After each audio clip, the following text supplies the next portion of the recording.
1 Peter chapter 3. So, magagawa ng ating supporting text. Ito po sa 1 Peter chapter 3. Magiging po natin na humility, love, moral purity, kindness, and respect. Yan po ay ipakita ng misis, kanyang mister, believer, especially kung unbeliever. Ito po isang effective means para mawin ang kanyang mister sa Panginoon.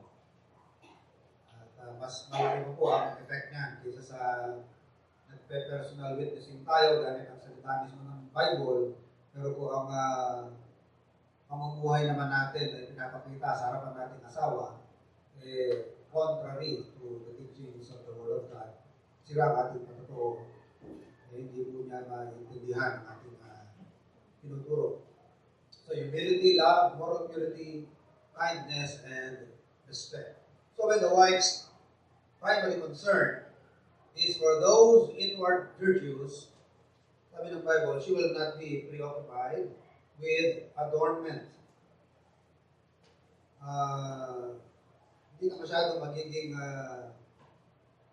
occupied o preoccupied ng tungkol sa outward adornment or focusing too much on the external beautification. Like, mga example dito ng araw, ng kanilang mga pag-adorn, plaiting the hair, and of wearing of gold, or of putting on of apparel. So, yun po ang sinabi ni Paul sa 1 Timothy chapter 2. Sabihin po natin sandali, ang 1 Timothy chapter 2, verses 9 and 10. 1 Timothy chapter 2, verses 9 and 10. In like manner also that women adorn themselves in modest apparel, with shamefacedness and sobriety, not with broidered hair, or gold, or pearls, or costly array, but which becometh women professing godliness with good works. So again, let me repeat, ang aking inuulit-ulit na sinasabi na the Bible is not teaching against wearing of jewelries. So, mali po yung interpretation ng iba na ang passage nito, together with the book of 1 Peter chapter 3 in particular, pagtuturo na bawal ang pagsusot ng alahas. Walang ganong pagtuturo. Ang sinasabi lamang dito ng mga mangangaral at ng mga manunulat ng Biblia, is that do not depend on your external beauty for value. Baka akala mo ang worth mo, ang value mo bilang isang babae, nakadepende sa yung external beauty. No. If you have a bad character, your external beauty, no matter how beautiful you are, cannot compensate for your very bad character. Whether men or women. Women or men. Isama na natin ang mga kalalakihan. Hindi lamang ang mahalaga sa lalaki, matipuno, malaki ang katawan, macho, sabi ng Biblia, pagtuunan hindi sa lahat ang spiritual na pagpapabuti sa ating sarili. Pag-improve ng ating kabanalan. Pag-improve ng ating kaalaman.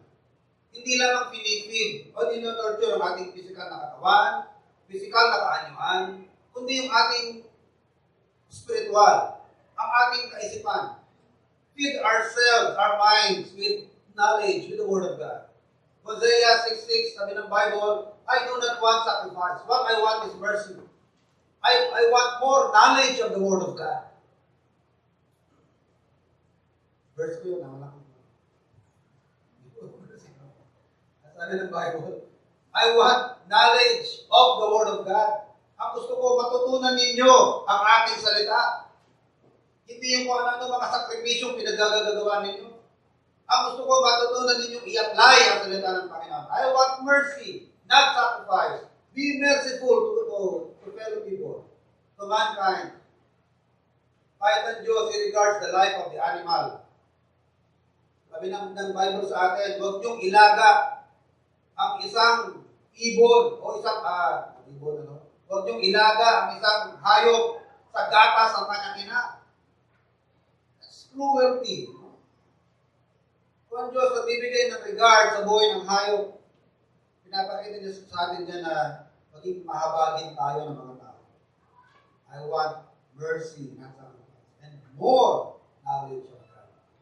So mag-improve tayo not just in our physical health or physical appearance or outward appearance. We should concentrate on our holiness. We should give priority and we should be preoccupied with more on our spiritual adornment. Ang mga lalaki, ganun din sa kabanalan, at sa pagpipigil sa sarili.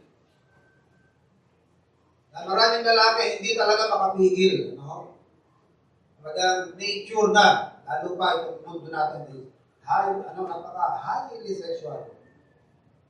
Pag-commercial ng tank tops, kailangan meron kailangan na naka-sexy na babae sa tank tops. Mag-isip nga kayo ng commercial o advertisement sa TV na mapaalak, mapasigarilyo,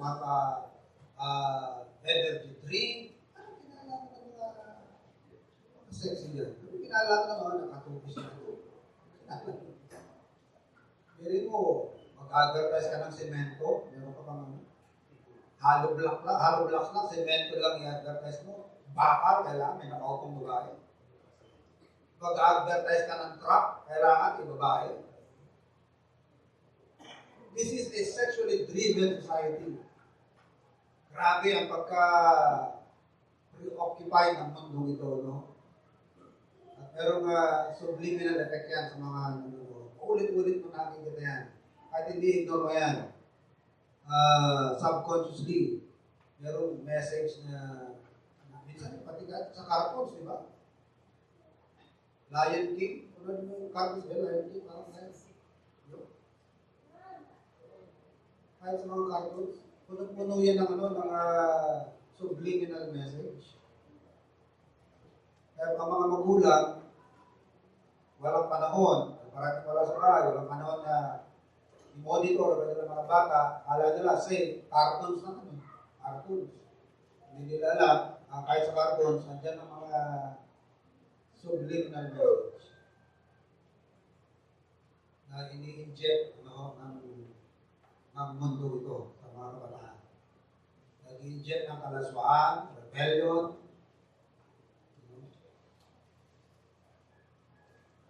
Alam niyo po, ang ating society ngayon has brought fashion almost to the point of idolatry. Na kailangan ipaparada ang mga karangyaan, ipaparada ang mga katawan, ipaparada ang mga kayamanan, Araw-araw yan, makikita natin yan, So, modern society has elevated fashion almost to a point of idolatry. TV, radio, internet. Parating mensahe sa atin, Prophet, hindi ka masaya pag wala ka nito. Hindi ka masaya pag mataba ka. O hindi ka masaya kapag ang buhok mo burbuti. Hindi ka sasaya kapag kaya ang mga tao, lalo na pagbayan, may kailangan meron akong ganun. Kahit ipangutang. Wala nang mabili pagkain dahil hulog na lang ng hulog sa make-up, hulog ng hulog sa mga jewelry, mga pagpaganda, kasi wala nang makain. Hanggang sa hilong-hilong niya. Kasi walang may ulam na maayos, saan ang pera?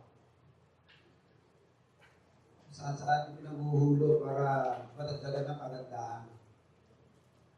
Sabi ko ba, kung gusto niyo gumanda, tumabi kayo sa mas pangit.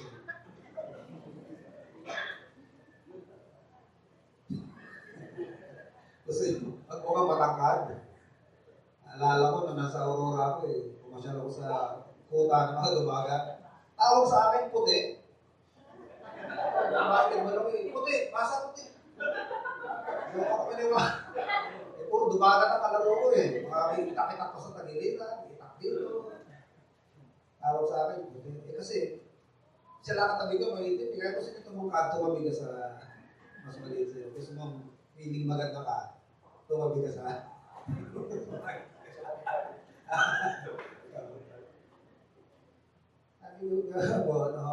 Mabutit maganda, parang araw magtatabla rin yan eh. Hintay-hintay lang kayo. Tatrabahuhin ang gravity yan. Pag lumaglag na mga ngipin yan, lumaglag na mga buhok yan, magkulog-kulbot na, ay, pareho na tayo. Equal. Pero makahabulin natin yung mga artista. Ano yung hindi madaya, lalo na yung mga computer enhanced? Kunin na ito, kung saan ko na ito. Bilhin nito, magkakagal ito, buhok ko. Eh kahit anong gawin nyo, sundin nyo lang ang prescription nila, hindi nyo magagaya yung sa TV. Bakit? Computer enhanced yun eh. Hindi na enough ang shampoo kayo, may condition na yan, ano pa? May pang-relax pa, ano pa? Dami-dami ginagawa, no? Talagang, anong habol nila? Pera. Ilabas nyo ang pera nyo. Ang gusto nang kita eh. Tayo naman, gusto kaganda, kagustuhan natin makahabol o talagang gumanda, mahabol yung ina-advertise. Yun, wala na tayong pera. Kaya minsan, maski magkakam, walang pangkam. Panggastos sa sarili, walang panggastos. Marami. Hindi tayo nagre-reklamo. Kahit gagastos ng libo. Magkano ba straight yan?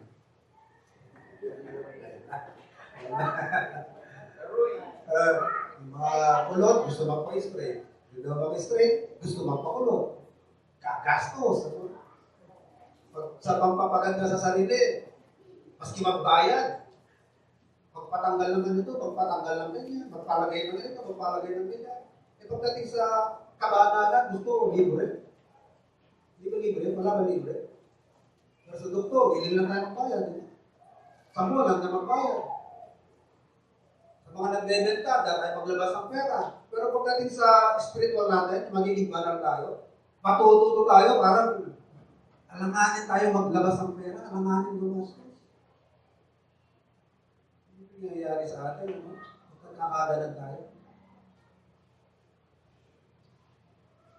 Alam niyo po, ang Biblia ay hindi naman po nagtuturo na bawal magsuot ng magandang kasuotan. Kahit po yung virtuous woman, she was praised, ano? Proverbs 31, verse 10, verse 22, bakit na nandiyan ang kanyang kasuotan. So, hindi tayo nagdadamit ng maganda para mag-attract ng atensyon. Hindi rin tayo nagsusuot ng maganda o ng mga alahas para i-display ang ating ramya. Hindi yun ang purpose niya. Pero hindi po masama na maging attractive ka. Hindi masama na maging maayos ka. Dahil kapag ka gusguso ng itsura mo at nagpapakilala ka Kristiyano, bad testimony yan. Kala ko ba ang nasa Panginoon pinagpapala? Parang wala yan kaya ang pagpapala sa buhay. Ba't naging ganyan ang itsura mo? So, magandang maging maayos din tayo mga kapatid, no? Yan natin, no? Proverbs 31, verse 10 and verse 22. This is about the virtuous woman. Who can find a virtuous woman, for her price is far above rubies? 31. Give her the fruit of her hand. 22. Verse 22. She maketh herself coverings of tapestry. Her clothing is silk and purple. Hindi niya mag-aara kanyang pananamit. Kasi kung ganyan kung ating gagawin, talaga sasadyain natin maging mamahalin ng ating mga alahas para lamang makakol ng atensyon. Display ang ating niya. That is an expression of pride. And pride is one of the roots of other sins. So yung covetousness, but the love of money is the root of all evil. Pride also can be the root of other sins. At yan po mga kapatid is destructive and contrary to the teaching of the Bible na tayo may maging humble and self-giving that should characterize every Christian. So, balikan po natin, 1 Peter chapter 3, verse 4. A believer's preoccupation should be spiritual adornment. Diyan po dapat tayo preoccupied. Chapter 3, verse 4. But let it be the hidden man or the hidden person of the heart, in that which is not corruptible, even the ornament of the meek and quiet spirit, which is in the sight of God of great price. Polluteis, polluteis.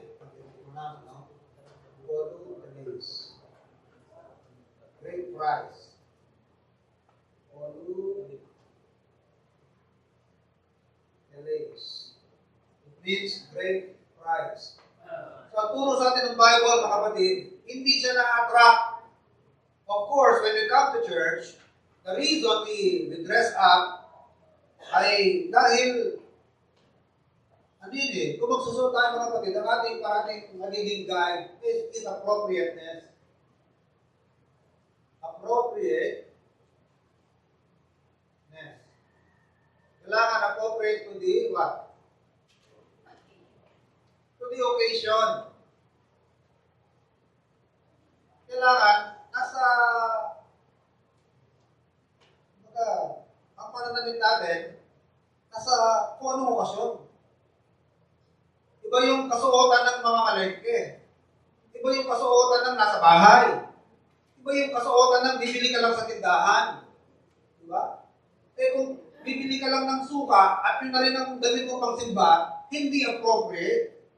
Diba? So yun ang basihan natin. Kaya tayo nagsusuot ng maganda, hindi dahil sa gusto talaga natin i-display ang ating sarili o na may bago tayo o para makuha natin yung attention ng iba. Hindi mga kapatid.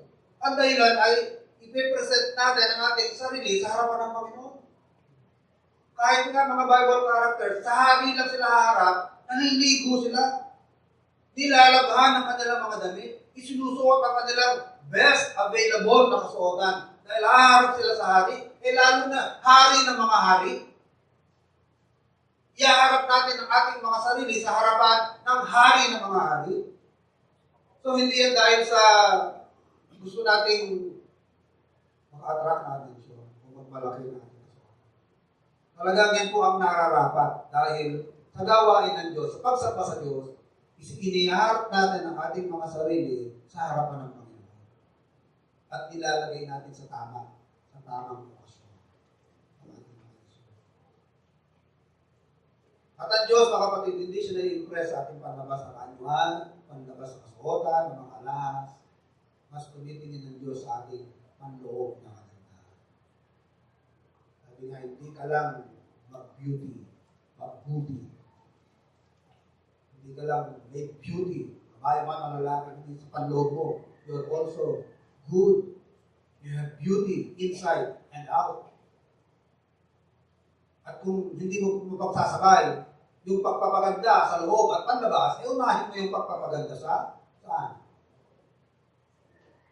Ang loob mo na unahin natin. Hindi mo kaya pagsabayan ng spa at devotion, ano unahin mo? Hindi mo pagsasabay ang parlor at ang pagbabasa ng Bible. Hindi talaga pwede sa isang araw o sa isang linggo na magsasabay ng dalawa. Pero kalimitan mga kapatid, nasa ano lang yun, time management. Ang problema, marami nasasacrifice yung para sa Diyos.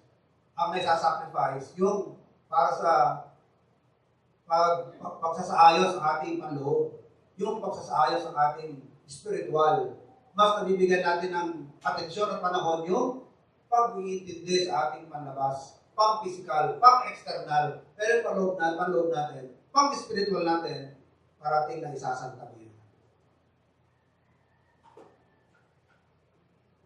So, saan po dapat ang preoccupation ay isang anak ng Panginoon? It should be on spiritual adornment.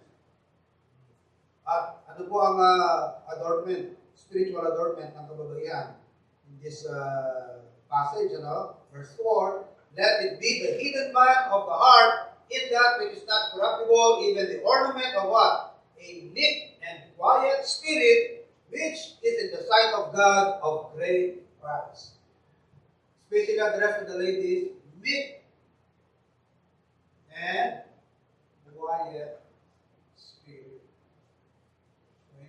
warlike spirit at the drop of the hat, parang ating ready to fight. Hindi ganon. But a meek and quiet spirit, which is in the sight of God, a great price. Alam niyo po mga kapatid, noong naging prevalent ang movement, itong mga kababaihan, feminist movement, women's league. Alam niyo po, let's be honest, marami sa kanilang mga advocacies, nasa Bible. Marami sa kanilang mga sinasabi, tama rin naman, may point eh. Marami dyan, scriptural pa ka, nasa biblical. Kaso nga lamang mga kapatid, even if your advocacy is biblical, if your manner of advocacy, no? Your manner of doing your advocacy na hindi po biblical, wala rin. If you do good, if you do the right thing, but you do it the wrong way, anong sumatotal niyan? Di mali. Is it right to discipline? Answer me. Yes. But if you do your discipline the wrong way, paano magiging right yung discipline if it is done the wrong way? Diba? Right things must be done the right way. And the Bible excluded women from what? From dominant leadership either in the church or in the home. Dominant leadership in the church or in the home. If there's any significant or powerful thing that women can do, it should be by way of encouragement and support. Alam niyo po, mas malakas yung dating sa akin ng mga push ng kababaihan na hindi ako dinodomina. Well, kahit ako'y nasa elementary pa, hindi ko lang nakukwento. Nahilig din ako sumali sa mga school organization. Pero ang hina doon ng self-esteem, matindi yun ako yung insecurity. Pero andun yung mga classmate ko, kaya. Nag-encourage at nagsusupport. So if there's any direct influence that women can do, wives can do, that would be of great value and power, it should be by way of encouragement and support. But to do loudly na over-dominate ka na sa asawa mo o sa mga kalalakihan, God does not allow it either in the church or in the home. In the Bible, I suffer not a woman to teach or to usurp authority over. Alam niyo po, kahit patama ang ilang in-advocate, even if it's biblical, even if their position is in the Bible, but if their way of advocating is, or their manner of advocating is wrong, it will still be wrong. Hindi ka magrarally sa labas, hindi ka mag-vandalize, hindi ka maninira ng property. Hindi naiintindihan po ng marami ng society, bagay ng mga kababaihan. So 1 Peter 3:5 and 6, for after this manner, in the old time, the holy women also who trusted in God adorned themselves being in subjection unto their own husbands. Example, verse 6, even as Sarah obeyed Abraham. Sino po ba si Abraham? Abraham is the symbolic father of the faithful. Is that right? Romans chapter 4, Abraham was said to be the father of faith, or the symbolic father of the faithful. Sino naman si Sarah? Sarah is the symbolic mother of the submissive. Sarah is the submissive mother of the submissive. Even as Sarah obeyed Abraham, calling him Lord, whose daughters we are. So, sino yung daughter? Kayong mga kababaihan. Women, your symbolic mother is Sarah, whose daughters ye are, as long as you do well, and are not afraid with any amazement. Walang takot ang spirit-filled na babae. Regardless of the consequence. Pag ikaw ay nanindigan sa prinsipyo ng Biblia, nanindigan ka sa prinsipyo ng salita ng Panginoon, wala ka dapat kinakatakot because God can take care of the consequence. Even if its consequence might mean depleting your family income, o yung mga gusto mong bilhin hindi na kagaya ng dati, o yung lifestyle mo hindi mo na masusunod, may blessing pa rin ng Panginoon dyan. And God can take care of you and can take care of the consequences. Unlike kung aabol-abulin natin yan, yung lifestyle na yan, aabol-abulin natin yung standard natin na of living. To the point na wives are forced to work outside on a whole day basis. Anong hindi nila magagampanan, mga kapatid? Their God-given role in the home, which is to attend to their husbands and their children. Dahil sa bahay lang yan nagagampanan. Sa bahay mo lamang yung mas higit na makukulit. Your role being a wife and your role being a mother of your children.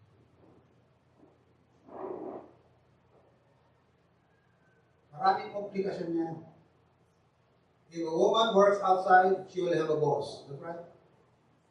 To which she is responsible to please.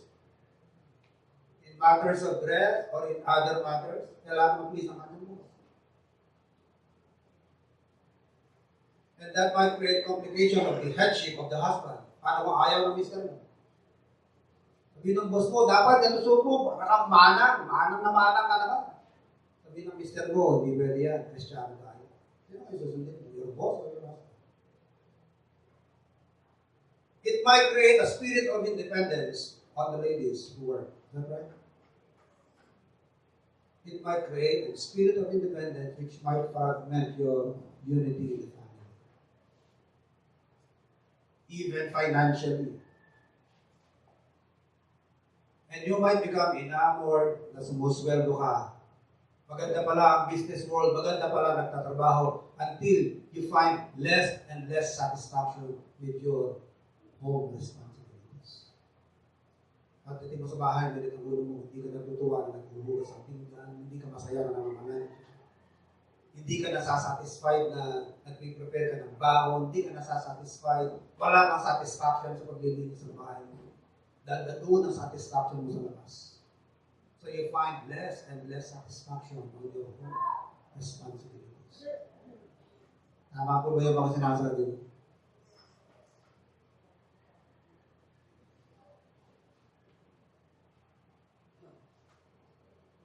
Maraming komplikasyon yan, mga kapatid. Alam niyo po, sa Jewish traditions, meron silang tinatawag na Mishnah. And Mishnah is the codification of Jewish law and tradition. And in this Mishnah, it reflects the prevailing Jewish beliefs with regard to the standards that were accepted in the Lord's Day. Standards sa role ng wife. It describes the wife's duties as that of grinding flour, baking, cooking, nursing her children, spinning wool, laundering or washing clothes, and any other such typical household chores. The husband's role, sabi ng Mishnah, is the responsibility of providing food, shoes, money, and money as well for his wife to spend for herself. Binibigyan din niya kanyang misis ng sariling pera para may panggastos. And usually, wives would work with their husbands. Wives would work with. Sino sa Bible ang alam niya na couple nagtatrabaho?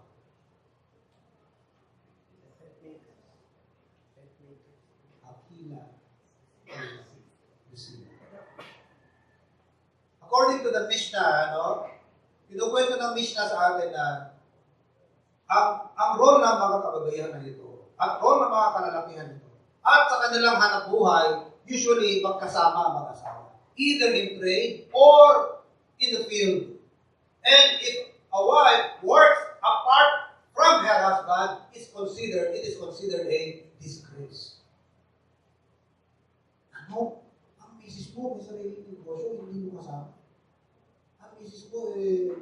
Isarili. It is considered as sin. Because usually, mga kapatid, in their time, wives would work with their husbands. Either in the field or in the trade. At kung ano yung mabebenta, it is used to supplement the family income or to use the money for her own spending. Pero hindi po sila nagdadala. The wife never works on a daily basis na kung siya mawala, that she will have less time to attend to her family's needs, her husband and her children. Kasama sa kanya ginagawa, even to prepare her sons for school, and even takes them personally to the school, in school, para hindi magka-cutting classes. Nung araw, uso na yung cutting classes, lalo na ng mga kalalakihan. So, ang gagawin ng nanay, siya mismo magkahatid, sa kanyang mga anak. And ano pa ang kanyang trabaho? He takes care of guests, doing charitable work. At all times, she was to adorn herself properly for the sake of modesty and nice appearance. At yung misis na faithfully nagagawa niya is held in high regard in the synagogue, in the community, and by her family. Dito po sa Book of Corinth, saan po natin ang 11 of 1 Corinthians chapter 11.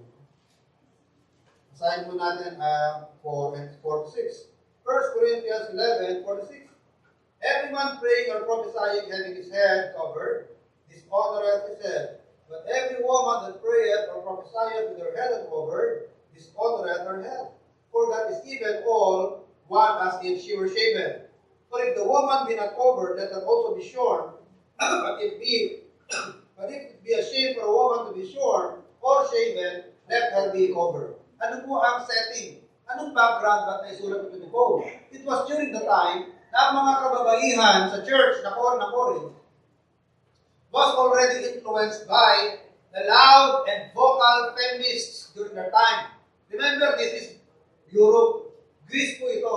Malakas ang feminist movement. And feminists have no regard for God and have no regard for God's designed role for women. Walang regard din yan sa bahay. Walang regard sa home yan. Gusto nila maging parang lalaki. They want independence. At meron pong mga kababaihan sa iglesia na nahawa. Some women members, began going out in public without the veil. In their culture, veil is a what? Veil is a sign of moral propriety. Because traditionally, ang mga hindi nagsusot ng veil ay rebellious or feminist or prostitutes. In their culture in Corinth, traditionally, ang mga hindi talaga nagsusot ng veil, either rebellious or feminists or the prostitutes. Dahil as a norm in Corinth, whether Christians or non-Christians, ang mga kababaihan, they wear veils because it is a sign of moral propriety and submission. And in that cultural context, ang sabi ni Apostle Paul, kayong mga kababaihan, magsuot kayo ng veil. Pero hindi nagtuturo si Paul ng panibagong doktrina na ito na magiging mode of dress ang lahat ng kababaihan sa buong mundo o sa lahat ng mga iglesia that women should be wearing veils. No. Hindi yan ang punto niyan. Sa kaso ito ng mga taga-Korintong kababaihan. Dahil in their culture sa Corinth, not wearing veil is a sign of what? Rebellion and lack of submission. At yung wearing of veil is a sign of moral propriety and submission. Maganda yan eh. Ang sinasabi lamang ni Apostle Paul, do not give to the society immorality, neither the appearance. So, kung yun lang appearance, sabi ni Apostle Paul huwag man lang mabaka sa iyo Eh di lalo na yung actual. Ang turing ni Apostle Paul, do not be immoral as a practice. Do not be rebellious people, because that would be against the teaching of God. that women should be submissive to their husbands. That is why sabi ng Apostle Paul, hindi lang ito sa actual na practice, kundi maging man lang sa appearance or suggestion, huwag niyong ipapahalata sa society na kayo ay mga nagre-rebelde at ayaw ninyo sa disenyo ng Panginoon. Dahil ang disenyo ng Panginoon is the submission of wives to their husbands. Submission of women, of wives to their husbands. Kaya sabi ni Apostle Paul, huwag ninyong ipakita sa society, huwag ninyong gagawin yan kahit sa appearance or even giving the suggestion of how you look. Eh, pinapakita nyo o sinasuggest niyo na kayo ay nagre-rebelde. But Paul is not here telling women the new mode of dress o new way of dressing na kailangan ng mga kababaihan ay parang nakasuot ng. Although, ayun, marami pong nagpa-practice na.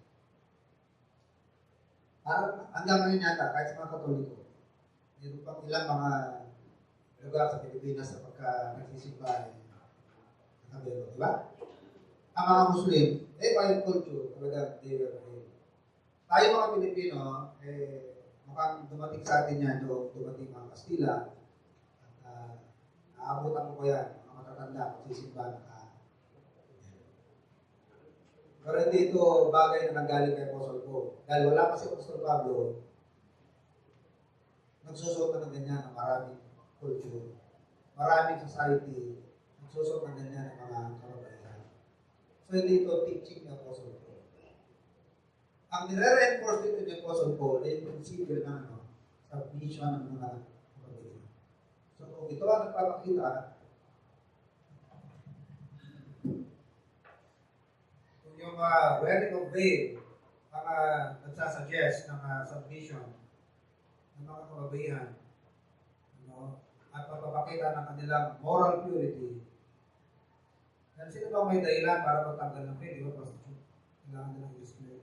Pero kung yung pamangkin ni Mrs. nasa Saudi, kahit pala mga nurses, kahit nasa trabaho, kailangan kailangan magbabayad sila. Bakit? Ang mga Arabo, mabilis ma-turn on sa buhok. Raping na nila. Wala kang belo, biglang magsuswitch, magiging rape sila. Wala kang belo. Because meron talaga mga culture na pag hindi nag-veil, prostitute. At mga ipapakita ng disrespect to their husbands.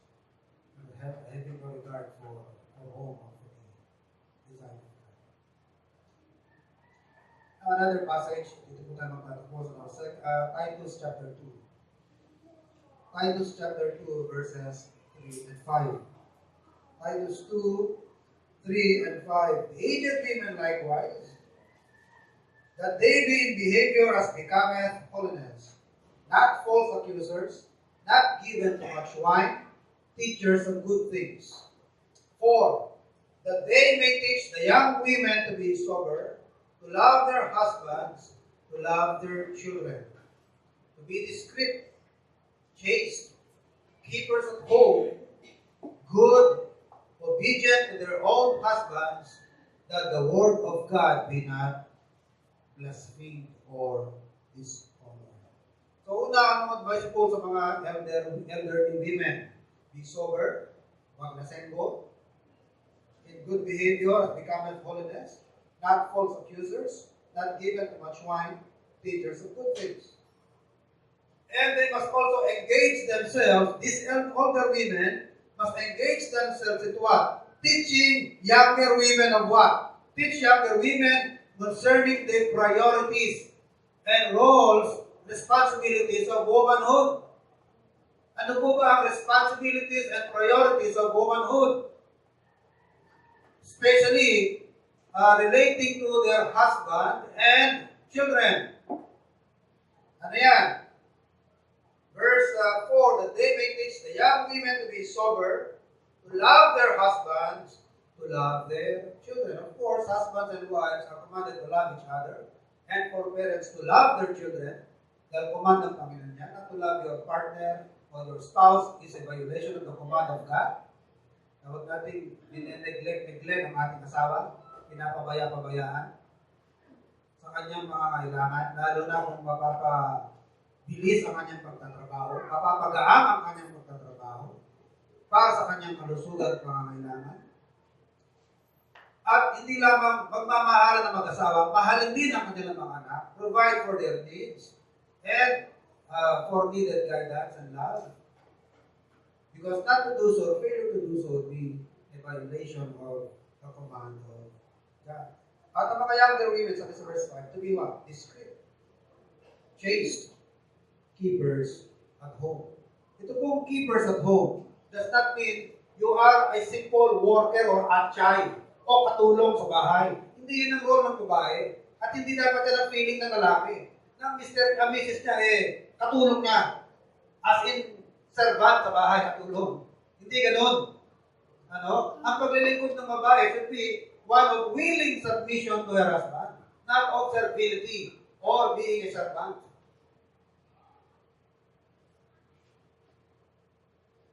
So, itong salitang keepers at home is taken from the Greek word oikos. From oikos, which means house, and ergon, which means work. Maalala nyo, sabi ng Panginoon sa John chapter 4, I must finish the work that God has given me. John 17, this is the word that God has given me. Sabi ni Paul sa church of Thessalonica, esteem your leaders, esteem the elders of the church for their works' sake. Esteem them very highly for their work's sake. Ano ba yung sabi ng work? The word work here is taken from the word oikos, which means employment. So it's more than just being busy in the house. So yung salitang keepers at home is more than just women or wives being busy in the house. Hindi yun ang ibig sabihin nun. Na mga kababaihan sa bahay sila yung kailangan masipag sa bahay. Nag-aasikaso sa bahay. Hindi ho.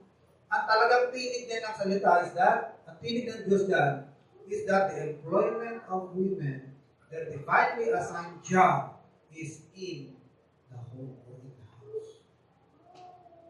Doon kayo employed. Kaya kapag wala pa kayong mister, samantalahin ang inyo. Pero kapag kayo ay may asawa na, dapat natin maintindihan ang divine order, ang pinagdaan ng Panginoon na employment o lugar ng mga kababihan ay sa tahanan. And God has no plan or design for women to abandon or to leave their domain in the house. Kahit na mamatay ang kanilang mister, kahit na iwan sila ng kanilang mga asawa, their domain is in the house. If they could not provide for themselves, their children must. If they don't have children old enough to support for her, ang relative ng kanyang mister o kanyang relative. Kaya nga sa Bible law, sa biblical, sa Old Testament, di ba? Sino kumukuha ng double portion? Sa mana. Di ba pagka maghahati-hati ng mana, sino nakakakuha ng double portion? The eldest. Because he will take care of his siblings. Especially ng kanyang mother, pagpatay na yung kanilang tatay. At the same time, mga kapatid niya babae na hindi pa nakakapag-asawa o hindi na nakakapag-asawa. At sabi ng Bible sa Timothy, he who will not provide for his own. Imagine, ang topic dyan, widow. Wala nang mister yung widow. Widow ang pinag-uusapan dyan. So hindi dito tinutukoy yung mister na hindi magpo-provide for his own. Dahil patay na siya. We are talking here of a widow. If any will not provide for his own widow, ang ina-address to kanino? Sa family ng babae at sa family ng lalaki. Especially if they are believers. Because God has no design or plan for women, for wives, for mothers to abandon them for the place of employment. It's the house. To take care of the house, take care of her children. At ang mag-provide sa kanya, mga anak niya, mga apo niya, mga pamangkin niya, mga anak niya, that she must not be forced to work outside to provide for her need. At pag dumating na siya sa 60 years old, sabi ni Paul kay Timothy, put them in the list, the official list of the widows.